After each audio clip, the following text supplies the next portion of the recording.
So we are going to discuss chapter S and P block elements for MD-CAT chemistry. So inorganic chemistry के chapter हमारे पास है S and P block elements. तो उसके lecture और उसके MCQs को आज हम कवर करेंगे। तो ये हमारे पास पीएमसी सिलेबस है 2022 का according to S and P block elements.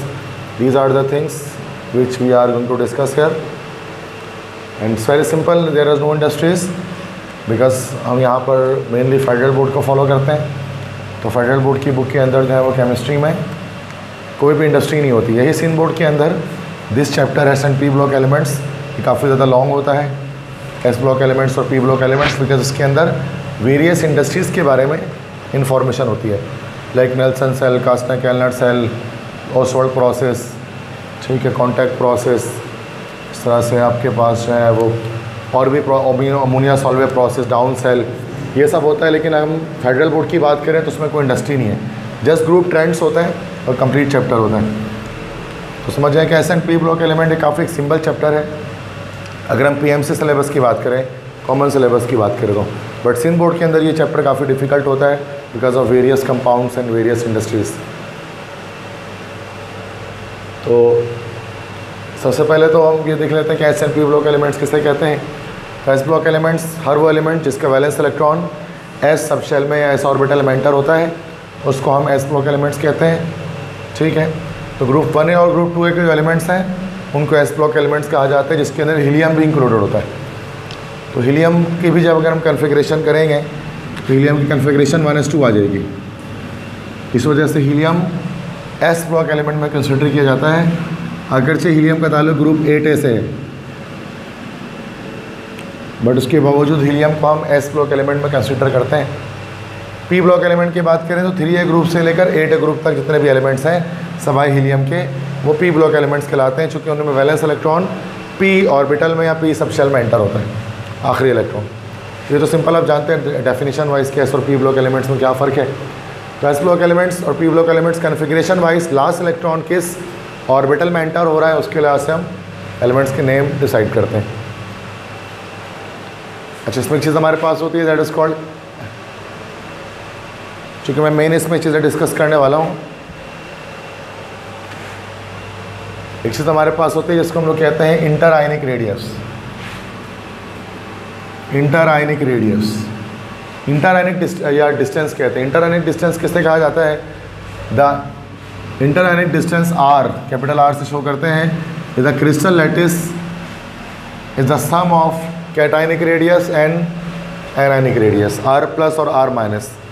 ये हमारे पास होता है कैटायनिक रेडियस। इसका मतलब अगर हमारे पास कोई भी सॉल्ट मौजूद है, let's say K plus KCl है, ठीक है, KCl एक सॉल्ट है, पोटेशियम पे पॉजिटिव चार्ज है, Cl पर नेगेटिव चार्ज है, तो पोटेशियम का अपना एक रेडियस होगा जिसको हम लोग कहेंगे that is called cationic radius. Ionic radius की बात करेंगे this will be cationic radius, और क्लोरीन का अपना होगा जिसको हम लोग बोलेंगे that will say anionic radius. तो अब ये कैटायनिक रेडियस और एनायनिक रेडियस जब इनको प्लस किया जाता है तो हमारे पास इंटर आयनिक रेडियस हमारे पास आता है। मिसाल के तौर पे पोटेशियम क्लोराइड का इंटर आयनिक रेडियस क्या है? 314 पिकोमीटर। क्यों? चूँकि इसका जो कैटायनिक का रेडियस होता है वो 133 पिकोमीटर होता है, और जो आर माइनस मतलब एनायनिक रेडियस होता है वो 181 पिकोमीटर होता है। तो when we add these both quantities then we are getting the answer 314 picometre. So this is the inter ionic radius. किसी भी सॉल्ट में जिसमें कैटाइन हो और एनाइन हो, अगर उसके कैटाइनिक और एनायनिक रेडियस को सम कर दिया जाए, उसको प्लस कर दिया जाए, उनको ऐड कर दिया जाए, तो फिर जो आंसर हमारे पास आता है that will be inter ionic distance. Inter ionic radius भी उसको हम कहते हैं, दो आयंस के बीच में जो डिस्टेंस है। बात समझ में आ गई?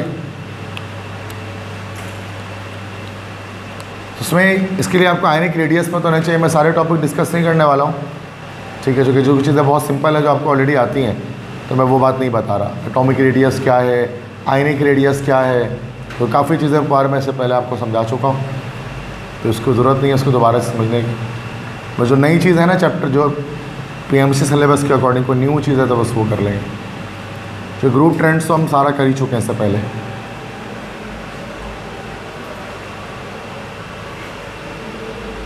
क्लियर है यहाँ तक बात?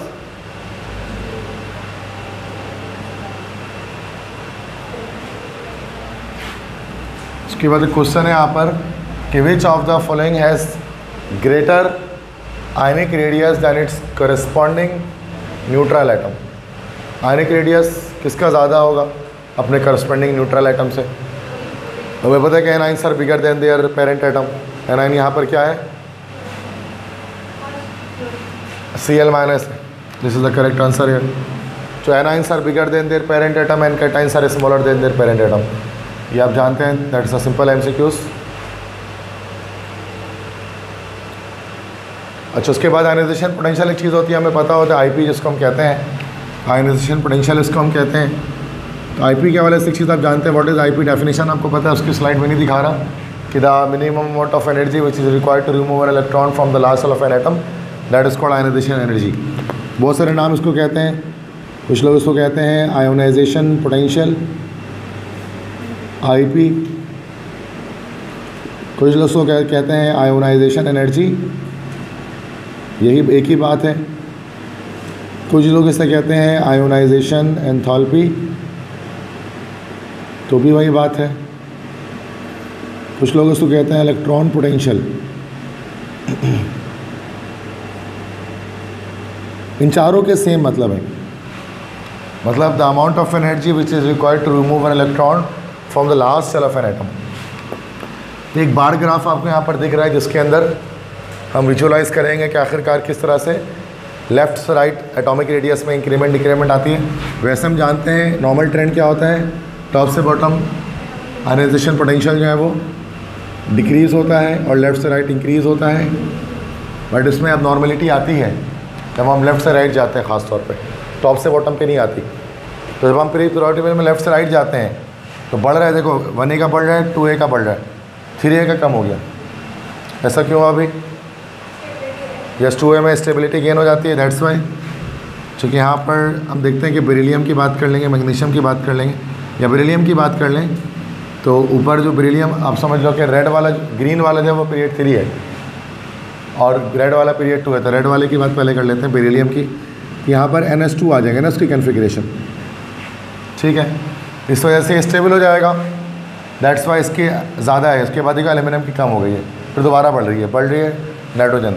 अच्छा, ऑक्सीजन की फिर, अच्छा नाइट्रोजन के बाद ऑक्सीजन की और ज़्यादा होनी चाहिए थी, लेकिन नाइट्रोजन की ज़्यादा है। ऐसा क्यों है? तो नाइट्रोजन भी स्टेबल है, चूँकि P3 होता है ना इसके अंदर, हाफ फील्ड होता है, दैट्स वाई स्टेबिलिटी गेन कर लेता है। उसके बाद फ्लोरीन की और सबसे ज़्यादा नियॉन की हो जाएगी, ठीक है, क्योंकि वो एक्सेप्शनली हाई इस वजह से कि वो भी आपके पास 8A ग्रुप भी स्टेबल है, दैट्स वाई एक्सेप्शनली एक हाई आपके आयनाइजेशन एंथैल्पी यहाँ पर आ रही है। सेम ट्रेंड आपका थर्ड पीरियड में भी चलेगा, सेकंड पीरियड के साथ, S ब्लॉक एलिमेंट्स के अंदर, P ब्लॉक एलिमेंट्स के अंदर। ये देखें, यहाँ पे भी देखें बड़ा, ये सोडियम मैग्नीशियम, फिर डाउन हो गया एल्यूमिनियम सिलिकॉन, फिर फॉस्फोरस में देखिए फिर बढ़ गया, फिर सल्फर में डाउन हो गया, फिर क्लोरीन आर्गन ऊपर आ गया। तो सेम ट्रेंड चलता है, जो ग्रुप सेकंड में चलता है वही ग्रुप थर्ड पे चलता है ट्रेंड। तो यहाँ पर अब नॉर्मलिटी आप देख लें कि कहाँ पर आ रही है, ये बेरिलियम पर आ रही है, इस तरह से नाइट्रोजन पर आ रही है। ये बात भी मैंने ग्रुप ट्रेंड में आपको बताई थी, अभी मैं आपको चार्ट की सूरत में बता रहा हूँ। फेडरल बोर्ड की बुक में चार्ट की सूरत में बना होता है, मतलब आपको चार्ट नहीं बनाना है, आपको जो समझना है इस चीज़ को, चार्ट देखकर क्या होता है इजीली समझ में आ जाता है कि यहाँ पे किस तरह से ग्रेजुएशन हो रही है, किस तरह से चेंजिंग आ रही है प्रॉपर्टीज़ के अंदर, वैल्यूज़ के अंदर, ठीक है जी।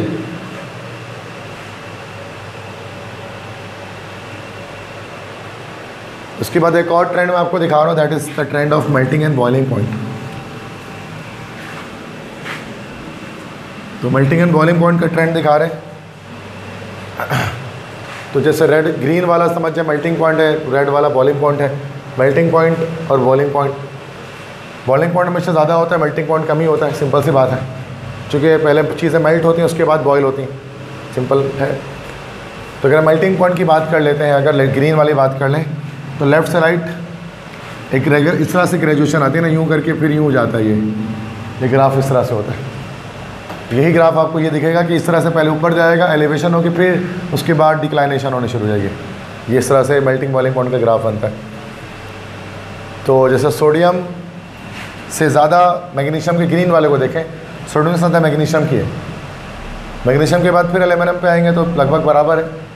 देन सिलिकॉन की और ज़्यादा है, फिर उसके बाद डाउन होना शुरू हो जाएगी। फास्फोरस, सल्फ़र, फिर क्लोरीन, फिर आर्गॉन, तो ये गैसेज आने शुरू हो जाएंगे। तो इसका ट्रेंड इस तरह से होता है, 1A से लेकर 4A ग्रुप तक इंक्रीज़ होता है, उसके बाद डाउन होना शुरू हो जाता है 4A ग्रुप से आगे। ठीक है, तो 1, 2, 3, 4 ग्रुप तक तो इंक्रीमेंट है, उसके बाद 5, 6 और 7 और 8 में आकर फिर डिक्रीमेंट आ जाती है। ठीक है बच्चों, तो ये ट्रेंड है। सेम यही ट्रेंड आपको बॉइलिंग पॉइंट का भी मिलेगा। देखें ये इंक्रीमेंट आ रही है। अच्छा, सिलिकॉन में थोड़ा सा क्या होगा कि हमारे पास ये बॉइलिंग पॉइंट की रेंज में थोड़ा सा कम हो गया, लेकिन फाइनली उसके बाद डाउन आना शुरू हो गया। ठीक है, तो जो है वो आपके पास मेल्टिंग पॉइंट जो है वो उसकी ग्रेजुएशन, मेल्टिंग पॉइंट के अंदर जो चेंजिंग है वो एक रेगुलर पैटर्न पे नहीं होती है।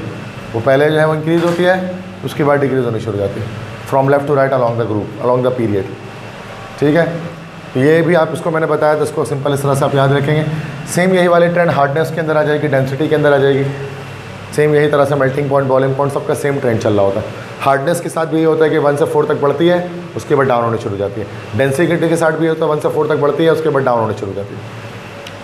ठीक है, बस ये ट्रेंड्स को ही डिस्कस करना है हमें। ठीक है ना, और मैं की बात यहाँ पे सब, तो बस ये पिक्टोरियल रिप्रेजेंटेशन में यहाँ पर कर रहा हूँ ताकि आप चीज़ें समझ जाएँ कि चीज़ किस तरह से हो रही है।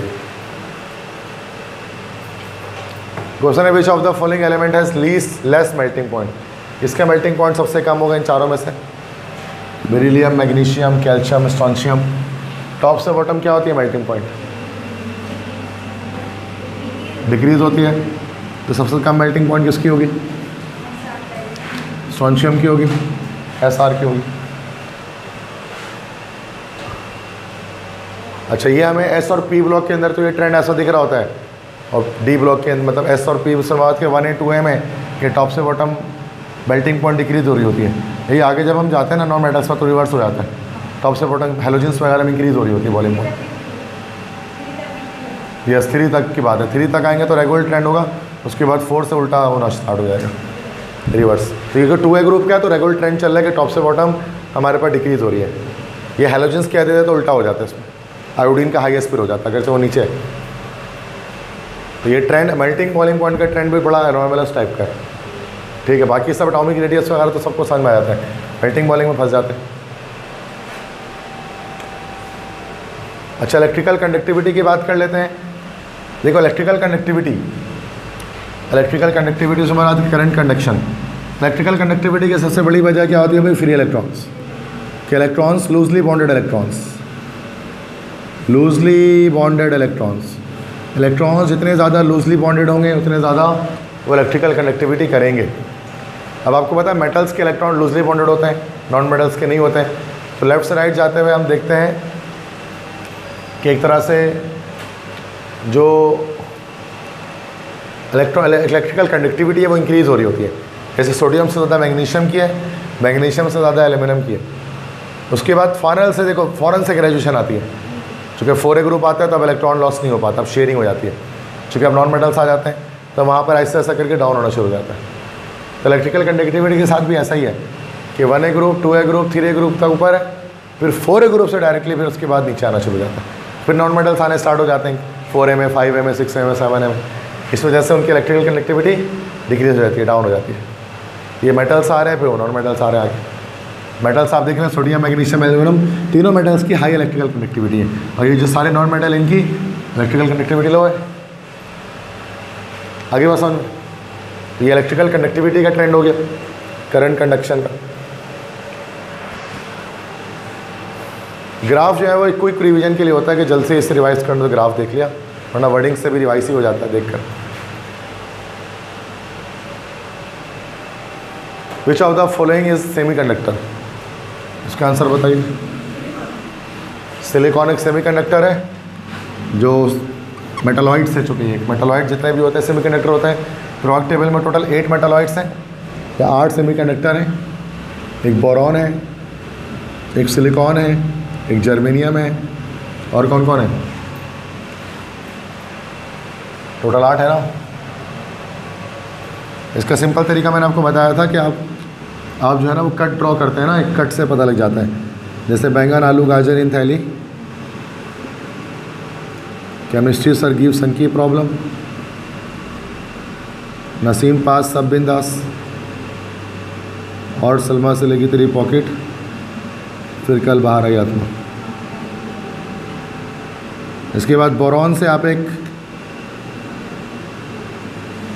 2 3 4 5 6 7 8 हमारे पास सेमीकंडक्टर्स हैं या फिर मेटालॉइड्स हैं जो करंट कंडक्ट करते हैं, बट एक लिमिटेड अमाउंट में। हायर कंडक्टिविटी, ग्रेटर कंडक्टिविटी इनकी नहीं होती, सेमीकंडक्टर्स।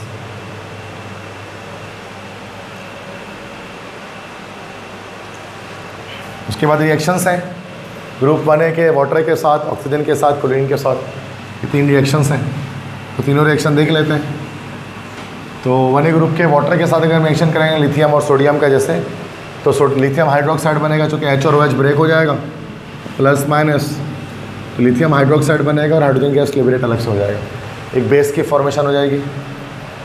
और जब सोडियम का H2O से कराएंगे तो सोडियम हाइड्रोक्साइड बनेगा और हाइड्रोजन गैस की लिबरेशन हो जाएगी। ठीक है, तो ये हमारे पास इस तरह से वाटर से जब हम रिएक्शन कराएंगे 1A ग्रुप का, तो इस तरह से हमारे पास होगा। चलिए ग्रुप 1A का अल्कली मेटल्स का बेस बनेगा और हाइड्रोजन गैस लिबरेट होगी। और टॉप से बॉटम बेसिसिटी क्या होगी? यस, डिक्रीज होती है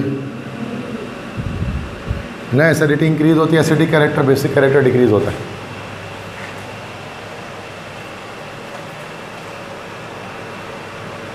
तो लिथियम हाइड्रोक्साइड ज़्यादा स्ट्रॉन्गर बेस है सोडियम हाइड्रोक्साइड से, और सोडियम हाइड्रोक्साइड ज़्यादा स्ट्रॉन्गर बेस है पोटेशियम हाइड्रोक्साइड से। सिंपल। तो ये बेसिसिटी का जो ट्रेंड है टॉप से बॉटम, ये डिक्रीमेंट का है, डिक्रीज होती है।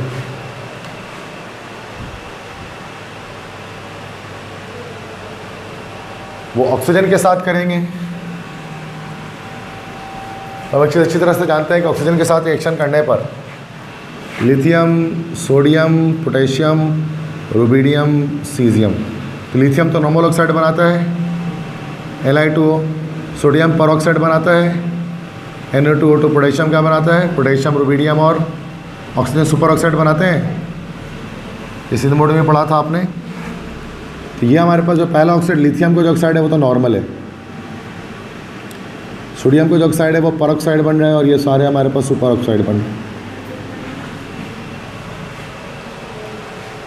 So the normal oxides of alkali metals other than Li2O are not formed by the direct reaction between the metals and O2. They are formed by indirect methods, for example by reducing peroxide, nitrites, nitrates with metal itself. मतलब कह रहे हैं कि normal oxide तो आपको पता है सिर्फ लिथियम बनाता है, लेकिन बाकी सोडियम, पोटेशियम वगैरह के नॉर्मल ऑक्साइड्स अगर आपको बनाने हैं, देखो पोटेशियम का नॉर्मल ऑक्साइड बनता है, K2O भी एक कंपाउंड है, होता है ये, लेकिन ये नॉर्मल कंडीशंस पर नहीं बनता, बल्कि हम क्या करते हैं, जो हमारे पास पेरोक्साइड्स इनके बनते हैं या जो इनडायरेक्ट मेथड से बनते हैं कि जो इनके सुपर ऑक्साइड या पेरोक्साइड होते हैं उनको रिड्यूस करना पड़ता है। क्योंकि आप जानते हैं कि पेरोक्साइड सुपर ऑक्साइड में ऑक्सीजन कंटेंट ज़्यादा होता है, पेरोक्साइड्स में ज़्यादा होता है नॉर्मल से, और पर से भी ज़्यादा सुपर में होता है, ऑक्सीजन के जो रेशियो होता है वो ज़्यादा होता है, तो ऑक्सीजन को कम करना पड़ता है, तो रिड्यूस करके हम नॉर्मल ऑक्साइड में कन्वर्ट कर रहे होते हैं। अगर करना चाहे तो कर सकते हैं। नॉर्मल कंडीशन में सिर्फ लिथियम अपना जो है वो आपका नॉर्मल ऑक्साइड देता है। तो ये हमारे यहाँ पर रिड्यूस किया जा रहा है, देखो Na2O2 है, इसको रिड्यूस कर रहे हैं सोडियम से रिएक्शन करके, फर्दर सोडियम ऐड करके सोडियम नॉर्मल ऑक्साइड बना ले रहे हैं। ठीक है, तो Na2O2 इस वाले इक्वेशन को देख लो, तो Na2O2 एट सोडियम पर ऑक्साइड, सोडियम से रिएक्शन कर रहे हैं तो ये क्या बन जा रहा है? Na2O बन जा रहा है। सोडियम में कंटेंट बढ़ा दे रहे हैं तो फिर पर ऑक्साइड से नॉर्मल ऑक्साइड में कन्वर्जन हो जाएगी। तो इस तरह से हम इनडायरेक्ट मेथड से नॉर्मल ऑक्साइड्स बना सकते हैं तमाम अल्कली मेटल्स का, लेकिन नॉर्मल मेथड्स में इनके पर ऑक्साइड्स की जनरेशन होती है।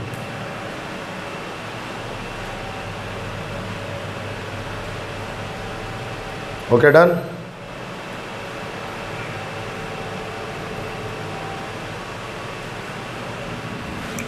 बाकी क्लोरीन से रिएक्शन बड़ा आसान है, NaCl वगैरह बन जाएगा, वो मैं करा नहीं रहा, ठीक है ना, इजी है।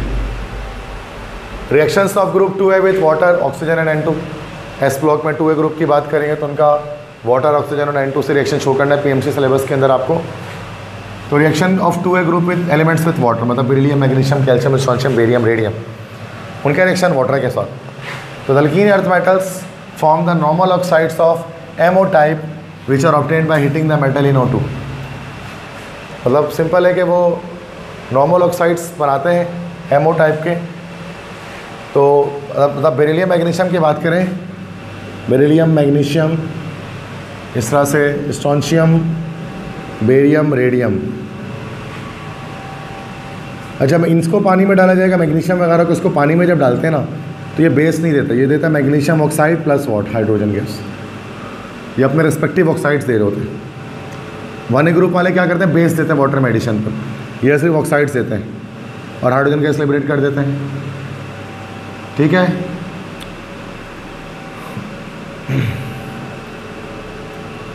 और अगर हम इसको ऑक्सीजन से रिएक्शन कराएंगे तो आपको पता है सबके नॉर्मल ऑक्साइड बनते हैं। सिर्फ बेरियम के बारे में हमने पढ़ा है कि बेरियम का पर ऑक्साइड बनता है ना भाई, सिद्ध मोड में पढ़ा था ना, बेरियम का पर ऑक्साइड बनता है, बाकी सबके नॉर्मल ऑक्साइड बनते हैं। बाकी सबके नॉर्मल ऑक्साइड बनते हैं। बेरिलियम, मैग्नीशियम, कैल्शियम, स्ट्रोंशियम सबका नॉर्मल ऑक्साइड, बेरियम का पर ऑक्साइड बनता है सिर्फ। अल्कली मेटल्स ज़्यादातर नॉर्मल ऑक्साइड्स ही बनाते हैं MO टाइप के। MO मतलब MgO, CaO इस टाइप के। अच्छा, इसमें से नेचर की बात की जाए तो BeO एक एम्फोटेरिक ऑक्साइड होता है, जबकि बाकी सारे क्या होते हैं, बेसिक ऑक्साइड होते हैं। बेरिलियम ऑक्साइड जो होता है उसका नेचर एम्फोटेरिक होता है, बाकी मैग्नीशियम ऑक्साइड, कैल्शियम ऑक्साइड इन सब का नेचर बेसिक होता है, पानी में डालने पर बेस देते हैं ये। ठीक है, लेकिन BeO एम्फोटेरिक नेचर का होता है ऑक्साइड। ऑक्साइड एम्फोटेरिक नेचर के 3 बड़े मशहूर हैं, एक BeO, एक Al2O3 और एक ZnO। Zinc oxide, aluminium oxide, beryllium oxide, ये हमारे पास एम्फोटेरिक ऑक्साइड्स होते हैं जो एसिडिक बेसिक दोनों नेचर रखते हैं। BeO and Mg are quite insoluble in water. Beryllium oxide और मैग्नीशियम ऑक्साइड तो काफ़ी इनसॉल्युबल होता है पानी के अंदर, while H2O, CaO with CaO, SRO and BeO react with water to give soluble hydroxides which are strong bases। Simple सी बात है कि जब हम टॉप से बॉटम जाते हैं तो सॉलिबिलिटी हमारे पास डिक्रीज़ होती है, सॉरी उल्टा बोल दिया मैंने, इंक्रीज़ होती है। टॉप से बॉटम सॉलिबिलिटी इंक्रीज़ होती है, इसलिए बेरिलियम ऑक्साइड्स और मैग्नीशियम ऑक्साइड्स वो पानी में डिजॉल्व नहीं हो रहे। ऑक्साइड्स की बात अगर हम करें तो टॉप से बॉटम जाते हुए जो है वो इसमें जो है वो इंक्रीमेंट आती है सॉलिबिलिटी के अंदर। जबकि calcium oxide, strontium oxide, barium oxide, ये सारे हमारे पास वाटर से रिएक्शन करके, वाटर के साथ डिजॉल्व होकर उसके साथ रिएक्शन करके हाइड्रोक्साइड की फॉर्मेशन कर लेते हैं। जैसे कैल्शियम हाइड्रोक्साइड आपको मिल जाता है पानी में डालने पर, मिल्क ऑफ लाइम जिसको आप कहते हैं, स्लेक लाइम। अच्छा, BeO चूँकि स्मॉल साइज़ की वजह से आप सबको पता है कि BeO के स्मॉल साइज़ होता है, बेरिलियम ऑक्साइड हमारे पास कोवेलेंट है, बाकी सारे ऑक्साइड्स हमारे पास आयनिक होते हैं। सिर्फ बेरिलियम ऑक्साइड अपने स्मॉल साइज़ की वजह से कोवेलेंट ऑक्साइड की फॉर्मेशन करता है, मतलब बॉन्डिंग जो उसके अंदर होती है ऑक्सीजन के साथ वो कोवेलेंट होती है। बाकी सारे ऑक्साइड्स में मैग्नीशियम, कैल्शियम, स्ट्रोंशियम, बेरियम, इन सब में जो ऑक्साइड्स होते हैं वो आयनिक नेचर के होते हैं, आयनिक बॉन्डिंग उसके अंदर होती है। ठीक है, कुछ मेन पॉइंट्स हैं MCQs के लिहाज से, उसको याद रखिए। तो ये इनऑर्गेनिक के MCQ इसी तरह से आते हैं, पूछते हैं इस चैप्टर के, तो वो सिन बोर्ड में नहीं पढ़ा होता तो बच्चे ना मुझे गलत लगाते हैं, सॉलिबिलिटी वगैरह ये सब चीज़ें। विच of the following has greater standard oxidation potential? किसका ज़्यादा ऑक्सीडेशन पोटेंशियल होगा? ऑक्सीडाइज कौन आराम से हो सकता है? ऑक्सीडेशन मतलब लॉस ऑफ इलेक्ट्रॉन, सबसे आराम से इलेक्ट्रॉन इन चारों में से कौन कर सकता है? सीजियम कर सकता है, caesium is the correct answer. Alkali metals having less hydration energy, सबसे कम हाइड्रेशन एनर्जी किसकी है? सबसे बड़ा आइटम ढूंढ लो, सीजियम, दैट्स सिंपल।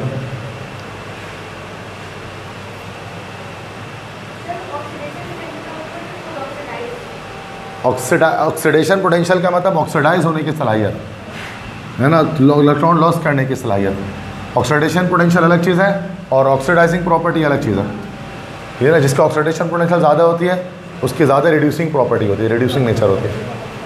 तो दोनों अलग अलग ट्रेंड्स हैं, उल्टा ट्रेंड चलता है इनका। ऑक्सीडेशन पोटेंशियल और ऑक्सीडाइजिंग प्रॉपर्टी दोनों अलग चीज़ है। ये तो हो गया। The following alkali metal reacts more vigorously with water is, कौन सा वाटर के साथ ज़्यादा फास्टर रिएक्शन करेगा? कौन करेगा? सोडियम, सीजियम करेगा ना। Down the group reactivity increase होती है। भाई आईपी किसकी कम है? आईपी सबसे कम सीजियम की है, सबसे जल्दी रिएक्शन ही करेगा। सबसे ज़्यादा मेटेलिक कैरेक्टर भी उसी का है, सबसे ज़्यादा हाईली रिएक्टिव मेटल भी यही है पूरे प्रोडक्ट टेबल के अंदर, सीजियम है। This has to do.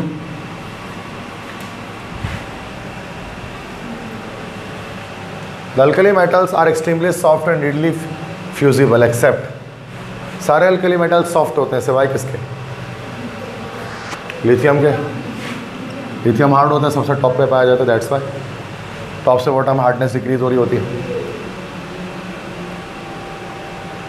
Which of the following statement account true for alkali metal? इनमें से कौन से स्टेटमेंट अल्कली मेटल के लिए सही है?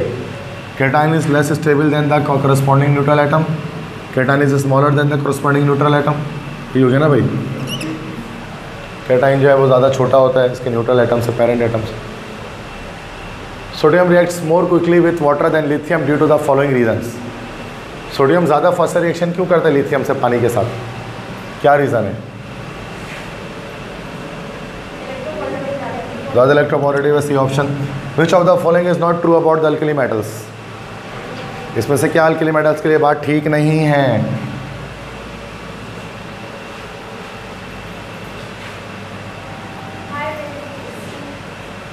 यस, हाई आयनाइजेशन एनर्जी नहीं होती, लो होती है। The alkali metal normally forming normal oxides on burning in air is, और अल्कली मेटल नॉर्मल ऑक्साइड कौन सा बनाता है? लिथियम बनाता है, बाकी सारे ये परऑक्साइड बनाता है और ये सुपर ऑक्साइड बनाता है। Which of the following accounts good reason for the reducing property of alkali metal? मतलब ऐसा क्यों होता है कि अल्कली मेटल्स की रिड्यूसिंग प्रॉपर्टी होती है?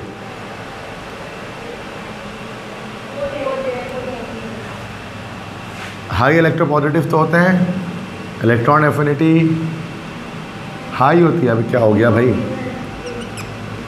लो होती है इलेक्ट्रॉन एफिनिटी, लेफ्ट से राइट बढ़ती है इलेक्ट्रॉन एफिनिटी। तो सिर्फ हाई इलेक्ट्रोपॉजिटिव होते हैं जिसकी वजह से ये रिड्यूसिंग प्रॉपर्टी रखते हैं, इलेक्ट्रॉन लॉस कर देते हैं आराम से, इलेक्ट्रॉन लूजिंग टेंडेंसी रखते हैं। विच of the following pair of alkali metal form oxide in which oxidation number of oxygen is -1/2? मतलब सुपर ऑक्साइड कौन बनाएगा? कौन सोर्स है बोलो ना? सुपर ऑक्साइड कौन सा बनाएगा? डी बनाएगा, potassium rubidium. The compounds which are formed when magnesium is burn in presence of oxygen. Magnesium को जब ऑक्सीजन से जलाए के साथ रिएक्शन किया जाएगा तो क्या बनेगा? बड़ा आसान है ये तो, मैग्नीशियम ऑक्साइड ही बनेगा।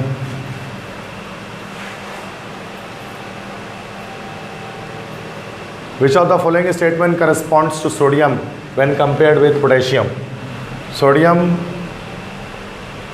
पोटेशियम के लिहाज से सोडियम के पास क्या होता है?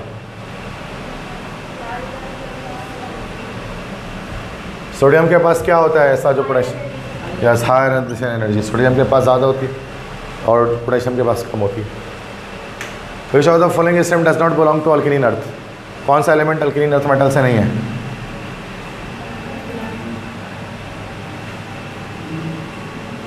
डी नहीं है ना, रेडॉन। 8 ग्रुप का है, रेडियम नहीं है ये, रेडॉन है ये। विच of the following oxide is use for breathing equipment for mountaineers? इसका याद कर लें, पता है आपको? गुड भाई, सही, डी, पोटेशियम सुपर ऑक्साइड। ये मैंने बताया नहीं आपको, डायरेक्ट बता रहा हूँ। पोटेशियम सुपर ऑक्साइड को हम एज अ ब्रीथिंग इक्विपमेंट इस्तेमाल करते हैं, माउंटेनियर्स वगैरह इस्तेमाल करते हैं। इसके साथ ये होता है कि ये कार्बन डाइऑक्साइड को जज्ब कर लेता है, CO2 को, मतलब कार्बन डाइऑक्साइड को। तो जो माउंटेनियर्स वगैरह होते हैं ना, जो हाइकर्स होते हैं, जो पहाड़ के ऊपर जाते हैं, ठीक है, तो आपको पता है ऊपर जो हवा की तय बहुत कम होती है, पतली होती है, एयर प्रेशर बहुत कम होता है, तो सांस लेने में मसला होता है। तो वो एक ख़ास किस्म का एक मास्क लगा लेते हैं, फिर वो उसके अंदर ये पोटेशियम सुपर ऑक्साइड होता है। ये करता है क्या है कि कार्बन डाइऑक्साइड गैस को एब्जॉर्ब करता है, फिर वो इस तरह से रिएक्शन करता है, KO2 + CO2 यह बना लेता है K2CO3 + ऑक्सीजन, ये रिएक्शन करते हैं। मतलब कार्बन डाइऑक्साइड जो आपके मुंह से निकल रही है उसको एब्जॉर्ब करेगा और साथ में उसको एब्जॉर्ब करने के बाद ऑक्सीजन गैस लिबरेट कर देगा। तो ऑक्सीजन गैस के सिलेंडर की ज़रूरत नहीं पड़ती है, KO2 खुद क्या करता है, ऑक्सीजन गैस जनरेट करता है, पोटेशियम सुपर ऑक्साइड। तो ये ब्रीथिंग इक्विपमेंट जो होता है ना इनका, माउंटेनियर्स का, जो पहाड़ों पे चढ़ते हैं, माउंट एवरेस्ट में K2 में, तो उनके पास ये होता है KO2, पोटेशियम सुपर ऑक्साइड, इसका इस्तेमाल है। तो potassium super oxide use in breathing equipment by mountaineers because it absorbs carbon dioxide gas, CO2 gas को अब्जॉर्ब कर लेती है। Which of the following has less value of first ionisation energy?